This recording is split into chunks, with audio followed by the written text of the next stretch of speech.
அப்போ ஜோதி தெரியுது அதுல, இதுதான் உன்னுடைய வாழ்க்கை, இதுதான் பிரச்சனை, என்னுடைய ஞானத்துல எத்தி நான் சொல்றேன் அப்படின்னு திடமா உனக்கு இந்த தேதி நீ இடம் வாங்குவ, இந்த தேதி நீ வீடு கட்டுவ, இந்த தேதி நீ கல்யாணம் முடிப்ப அப்படின்னு திடமா சொன்னதுக்கு உங்களுக்கு அந்த ஞான சக்தியை மேல பிரபஞ்சத்துல முன்னோர்கள் கொடுத்தாங்களா, அதனால அதுல ஜோதி தெரியுதுங்கிறதுக்காகத்தான் அந்த ஜோதிடம்னு வச்சாங்க.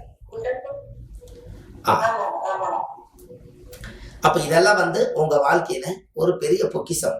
அப்ப இதுல இருந்து நீங்க உங்க வாழ்க்கையில நீங்க நல்ல விதமா வரணும்னா இப்படி எல்லாம் காரகத்தவங்களை எல்லாம் நீங்க படிச்சு வச்சுட்டீங்கன்னா ஒரு உயிர் அப்படியே வளைஞ்சு கடைசியில அந்த ஒரு உயிர் ஒரு மேச கட்டத்துல தலை வச்சு அப்படியே அந்த உடம்பு நம்ம கடகம் வரும்போது மார்பு கட்டையும், அந்த சிம்ம வரும்போது அந்த கன்னி துலா வரும்போது நம்மளுடைய சிறுநீரக இடத்துலையும், அந்த தனுசு வரும்போது நம்மளுடைய உடம்பு நம்மளுடைய கால் முழங்காலுக்கு மேல அந்த தொடை பக்கமும் அப்படியே மடிச்சு இந்த கால் மீனத்தை கொண்டு போய் பாதமாகும். இப்படி வந்துருது. மேச தலை, ரிஷப கழுத்து, மிதுன தோள்பட்டை, கடக மார்பு, சிம்ம வயிறு, கன்னி இடுப்பு, துலா சிறுநீரகம், விருச்சிக ஆசன வாயு, தனுசு தொடை, கணுக்கால் மகரம், முழங்கால் கும்பம், மீனம் பாதம். அதனாலதான் பெருமாள் புதன் அங்க நீசமா இருக்கறனால பாத தரிசனம் பாருங்கன்னு சொன்னாங்க. அப்ப மீன ராசியில தான் அது முடியுது. கரெக்டுங்களா? மேசத்துல ஆரம்பிச்சு மீனத்துல முடியுது. அப்ப இந்த மாதிரி தான் உங்க ஜாதகத்துல அந்த அமைப்புகள் எல்லாம் நீங்க தெரிஞ்சுக்கணும். அப்ப இந்த வாரத்துல உங்களுக்கு இந்த முடக்க தோஷத்தை பத்தி, இந்த பேட்டர்ன் ஒரிஜினல் பேட்டர்னை பத்தி உங்களுக்கு கொடுத்துருக்கேன். இது நீங்க பத்திரமா வச்சுக்கிட்டீங்கன்னா ஜாதகம் பார்க்கும்போது பக்கத்துல வச்சுக்கிட்டு சூரியன் என்ற நட்சத்திரத்துக்கு எந்த வீடு முடக்குன்னு பார்த்து அந்த முடக்கு தோஷத்தை அவங்க சொன்னீங்கனாலே, இது வரைக்கும் ஜோசியரை நான் எத்தனையோ தோஷம் கேட்டிருக்கிறேன், முடக்கு தோஷம் எந்த ஜோசியரும் எனக்கு சொல்லல, நீங்க தான் சொல்றீங்கன்னு உங்களுக்கு ஒரு பாராட்டும், அதுக்குரிய கோவில் நீங்க கொடுக்கும்போது அதனுடைய புண்ணியமும் எல்லாம் சேருமா. நம்மனால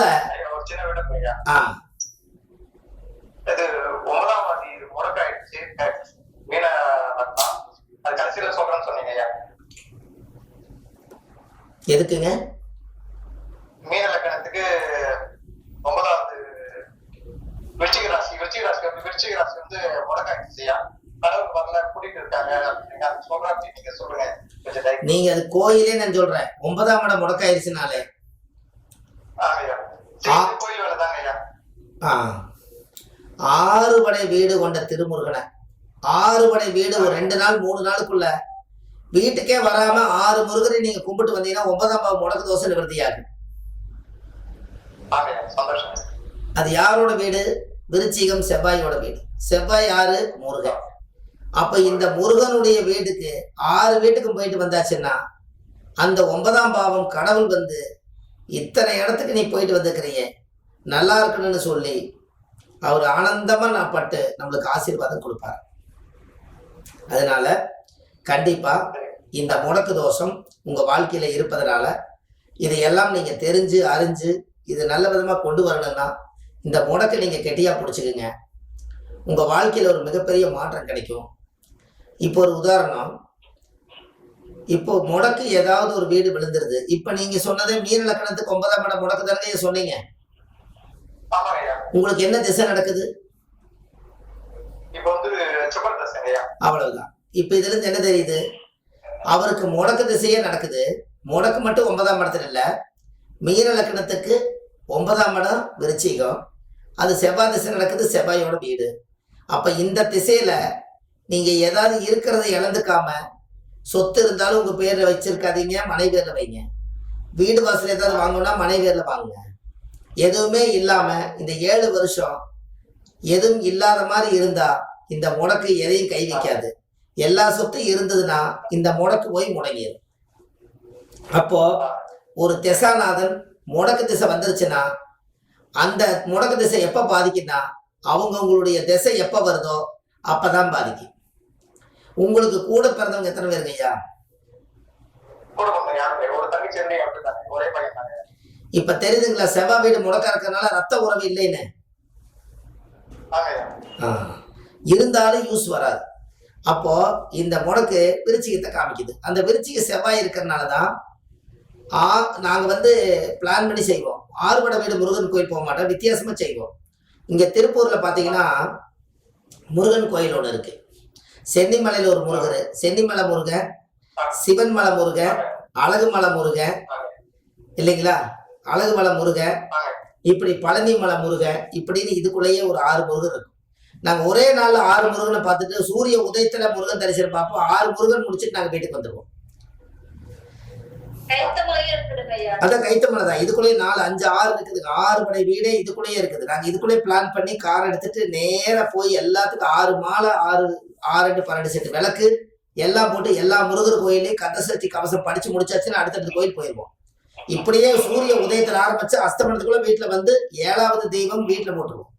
அன்னைக்கு பாத்தீங்கன்னா 1 மாசம் நம்மளுக்கு சார்ஜ் ஏறுற மாதிரி இருக்கு. அவரே தைரியம். இப்படி எல்லாம் நம்மளால வந்து கர்மா உடைக்க முடியும், புண்ணியத்தை வீட்டுக்குள்ள கொண்டு வர முடியும், தலைமுறையா இருக்கிற தோஷத்துக்கெல்லாம் பரிகாரம் தேடிக்க முடியும். அதெல்லாம் தான் ஆதிகால பரிகாரம்னு பாகம் 2 எழுதிக்கிட்டு இருக்கேன். கண்டிப்பா அது நல்ல விதமா முடிஞ்சதுன்னா உங்களுக்கு இந்த ஆதிகால பரிகார புத்தகம் மாதிரியே கிடைக்கும். இதெல்லாம் வீணா போயிடக்கூடாதுங்கிறதுக்காக இந்த ரெக்கார்டு இப்ப நம்ம சொன்னது மட்டுமே 1000 வார்த்தைகள் இருக்கும். அத்தனை வார்த்தையும் புக்கா எழுதி வச்சுட்டோம்னா நாளைக்கு ஒரு பொக்கிஷம் அல்லவா. ஆமா, அதனாலதான் ஆதிகால பரிகாரம் நல்லா 5 கிலோவில் ஜம்முன்னு எழுதி வச்சேன். இன்னைக்கு பாத்தீங்கன்னா புத்தகம் டெய்லி ஒரு 5 புக் 6 புக்கு வித்துக்கிட்டே இருக்கு.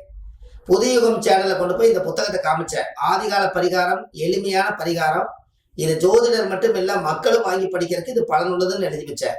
யாரெல்லாம் யூடியூப் கால் அதுல இதுல எல்லாம் வந்து ஆபீஸ்லயே பாத்தீங்கன்னா புக்கு டெய்லி பார்சல் போகுது. இதெல்லாம் தெரிஞ்சு பார்க்க ரொம்ப சந்தோஷமா இருக்கு. அப்ப பாகம் 2 கண்டிப்பா எழுதணும். ஏன்னா வயசானவங்க வீட்டுல உட்காந்துட்டு மகாபாரதம் படிச்சிருக்காங்க, ராமாயணம் படிச்சிருக்காங்க, கம்பராமாயணம் படிச்சிருக்காங்க, பகவத்கீதை படிச்சிருக்காங்க, ஆதிகால பரிகாரம்னு படிக்கல. நம்ம இதை உலகத்துக்கு இதை கொண்டு வந்ததுக்கு அப்புறம் அவங்களுக்கு ஒரு சந்தோஷம் என்னன்னா, அவர் ஏதாவது ஒரு நல்ல விஷயத்தை எழுதியிருப்பாரு, அதை நம்ம வாங்கி படிச்சிருப்போம், நம்ம பிள்ளைகளுக்கு நம்ம பேரம் பேத்திகளுக்கு ஒரு உதவியா இருக்கும், கேட்கறக்கே இனிமையா இருக்குதுன்னு ஆதிகால பரிகார புத்தகம் எனக்கு ஒன்று அனுப்பிச்சு வைங்கன்னு. புத்தகத்தோட விலை 3500 ரூபா, கொரியர் சார்ஜ் 300 ரூபாய், 3800 ரூபாய். டெய்லி ஒரு 5 பேர் 6 பேர் போட்டுக்கிட்டே இருக்காங்க. டெய்லி கையெழுத்து வாங்கிட்டு புக்கு போட்டுக்கிட்டே இருக்காங்க கொரியர். அவங்களுக்கு ஒரு சந்தோஷம் என்னன்னா, புக்கு வந்துருச்சுங்க ஐயா, நான் எடுத்தோன்னே படிச்சு பார்த்தேன், கடகலக்கணமாவே எழுதியிருக்கிறீங்க. ஏங்க சார் முதல்ல வந்து மேச லக்கணம் தானே எழுதணும், நீங்க ஏன் சார் கடகலக்கணம் வித்தியாசமா புக் எழுதியிருக்கீங்கன்னாரு. அதெல்லாம் ஒண்ணும் இல்லம்மா, என்னை பெற்றது தாய் தான். அதனால எங்க அம்மா என்னை கருவில் அழிச்சிருந்துச்சுன்னு வைங்க, நான் பிறந்திருக்க மாட்டேன். அதனால தாய்க்கு தான் முதல் நன்றி சொல்லணும், அப்புறம் வேணா தந்தைக்கு முதல் நன்றி சொல்லலாம். அதனால தாய் தான் முதல் தெய்வம். அதனால ஜாதகத்துல வந்து கடகலக்கணம் தான் தாயோட வீடு. அதனால கடகலக்கணம்னு எழுதினேன். அடிக்கடி எங்க அம்மாவை பார்த்தா நம்ம சொல்லுவோம், வயிற்றுல சுமந்தது மாறி முத்தை இல்லம்மா, வயிற்றுல ஒண்ணு மாறி முத்தா உருவாயிருச்சு, அதனால இந்த புத்தகத்தை நான் எழுதுன்னு சொன்னேன். ஆமா, வயிற்றுல சுமந்தது மாறி முத்தை இல்ல, வயிற்றுல சுமந்தது ஒண்ணு மாறி முத்தா உருவாயிருச்சு. நீ உருவாக்கி கொடுத்ததுனால நான் எத்தனையோ பொக்கிஷத்தை உருவாக்கி வச்சுட்டு போறேன். வாழ்வது ஒரு முறை, வாழ்த்தட்டும் தலைமுறை, இதான் நம்ம டைட்டில். ஆமா, அதுதான் புத்தகத்துல இருக்கக்கூடிய ஹெட்டிங்கே, அதான் வாழ்வது ஒரு முறை, வாழ்த்தட்டும் தலைமுறை. அடுத்த பிறவில இதே சுப மாரிமுத்தா நம்ம பிறக்கிறோமா, நீங்கெல்லாம் அடுத்த பிறவில வந்து கிளாஸ் படிக்கிறதுக்கு இப்படி வீடியோ ஆடியோ எல்லாம் கிடைக்க போதா எப்படி தெரியும்? அதெல்லாம் தெரியாது. இருப்பதை வைத்து சிறப்புடன் வாழ கத்துக்கணும், அவ்வளவுதான். அதனால நம்மளோட அனுபவத்துல வயசு கம்மியா இருந்தாலும் 30 ஆண்டு காலமாக இந்த ஜோதிட ஆராய்ச்சி செஞ்சு வாழ்க்கையில ஒரு வரலாறு பெற்ற ஒரு புண்ணிய ஸ்தலங்களை இந்த உலகத்துக்கு கொடுக்கறதுக்காக எல்லா ஏற்பாடும் பண்ணிக்கிட்டு இருக்கேன். அதுல வந்து இந்த முடக்கு தோஷம் அடுத்த புக்கில் வரும், வைத்தியம் அதுல வரும், ஜோதிடமும் அதுல வரும், கதைகளும் அதுல வரும், புராணங்களும் அதுல வரும். எல்லாமே கொண்டு வந்து அதே 5 கிலோ புக்கு ஆதிகால பரிகாரம் 2ஆம் பாகம் சீக்கிரமா அதை எழுதி ஒவ்வொரு ஜோசியருடைய டேப்லையும் அது இருந்துச்சுன்னா நீங்க பல இடத்துல போய் நடந்து நடபயணமா போய் படிச்சு கொண்டு வர வேண்டியது, பொக்கிஷம் உங்க இடத்துக்கே வந்துடுது. இதை சீக்கிரமா கொண்டு ஆமா, இதை சீக்கிரமா கொண்டு வந்து சேர்த்திடணும். அதுக்காக கடவுள் வந்து நம்மளுக்கு நல்ல ஆசீர்வாதம் இருந்தா மட்டும் போதும், எல்லாமே செஞ்சிடலாம். அதுக்காக ஆமா, அதுக்காக நாங்க என்னன்னா ஆத்மா கிட்ட வேண்டிக்கிறதுனா அந்த ஆதரவற்ற பாடி அடக்கம் பண்ண போறோம். முந்தா நாள் கூட 2 பாடி அடக்கம் பண்ணேன். அதை அடக்கம் பண்ணும்போது அந்த எங்களுக்கெல்லாம் அந்த ஜோதிடம் வந்து நிறைய ஆழ்ந்த சிந்தனை எல்லாம் எங்களுக்கு வந்து கொஞ்சம் கொடுப்பா, எங்களுடைய உடலை வந்து வருத்தி தான் நான் எழுதுறேன், அதனால உடல் போனாலும் கூட உடல் மறுபடியும் வந்துடும், அதனால இருக்கும் காலத்து வரைக்கும் இந்த அறிவை வேஸ்ட் பண்ணக்கூடாது அப்படிங்கறக்காக இப்ப கூட ஒரு பரிகாரம் எழுதி வச்சேன். ஆனா அது சொல்ல முடியல. இப்ப இது சகட யோகம்னு சொல்லி ஒண்ணு எழுதினேன். சகட யோகம்ங்கிறது என்ன கான்செப்ட்? சகட யோகம்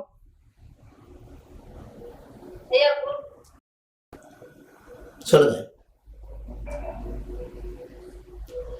சந்திரனுக்கு குரு 6-8 இருந்தா, குருவுக்கு சந்திரன் 6-8 இருந்தா சகட யோகமா? அதெல்லாம் என்ன? அப்ப அதுக்கு ஒரு பரிகாரம் வேணுமில்ல? அப்போ இந்த சகட யோகம் அப்ப சகட யோகத்துக்கு நான் ஒரு பரிகாரம் எழுதுறேன் இன்னைக்கு உட்கார்ந்து. இந்த சகட யோகம் ஒரு மனிதனுக்கு இருந்துச்சுன்னா ஜாதகம் வேலை செய்யாது. குருவுக்கு சந்திரன் 6லயும் சந்திரனுக்கு 6-8-12 குருவும் இருந்தா அந்த ஜாதக சகட யோகம் விகடதும்ப விலகிறதுன்னு எப்படி விலகும்? விலகாது. அதுக்கு ஒரு பரிகாரமா அதுக்கு ஒரு கோயில் எடுத்து வச்சிருக்கேன். அதாவது என்னன்னா சகட யோகத்துக்கு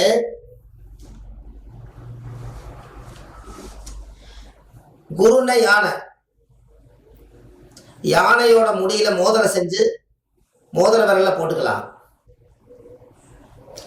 யானை தந்தம் கொஞ்சம் செதுக்கி கொடுங்கன்னு கேட்டாங்கன்னா யானை பொடியோ யானையிலிருந்து வரக்கூடிய அந்த தந்தத்துல திணி செதுக்கி கொடுப்பாங்க ஆனைக்காரு. அதை வாங்கி ஒரு தாயத்துல அடைச்சு இடுப்புல கட்டிக்கலாம்.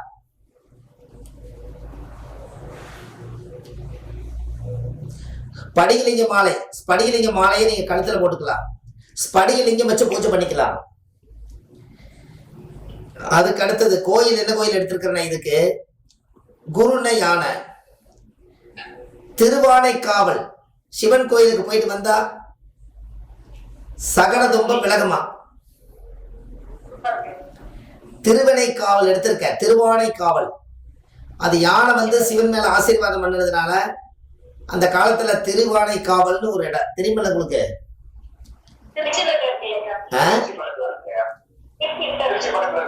திருவனைக்காவல் அங்க யானை சிவன் மேலேயே ஆசீர்வாதம் பண்ணதுனால யாருக்கெல்லாம் யானை ஆசீர்வாதம் இல்லையோ ஆசீர்வாதம் கொடுக்கலையோ அதுக்கு எல்லாத்துக்கும் திருவனைக்காவல்ல போய் சகசரநாம பூஜை பண்ணி அதுலயும் ஒரு பரிகாரத்தை சூச்சம் எழுதிக்கிறேன் பாருங்க.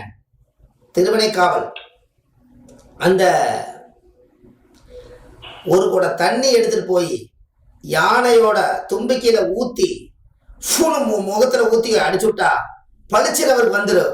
யானை ஊதி விட்டா எல்லா தோசையும் நிவர்த்தி. அந்த சகட தோசை விலகுமா? எப்படி? அதனால திருவனைக்காவல்ல போய் யானை கட்ட ஆசீர்வாதம் வாங்குறதும் யானைக்கு உணவு கொடுக்கறதும் மோதிரம் செஞ்சு போடுறதும் ஸ்படிக மாலை கொடுக்கறதும் யானையோட பாதம் மண்ணெடுத்து நெத்தியில பூசினா குருவுக்கு சந்திரன் 6-8-12 சந்திரனுக்கு 6-8-12 குரு இருந்தால் அகட மண்ணுக்கு வியமாரெட்டில் சகட யோகம் விலகுமா? அந்த தோஷம் எல்லாம் அடிபட்டு போய் குருவும் சந்திரனும் ஃபர்ஸ்ட் கிளாஸா வேலை செய்வாராம். அப்ப பரிகாரம் ஒண்ணு, இந்த ஆதிகால பரிகாரம் இந்த உலகத்துல உருவாக்கி இது எப்படி ஒரு பரிகாரத்தை கிரியேட் பண்ணி கொடுக்குதுன்னு பாரு.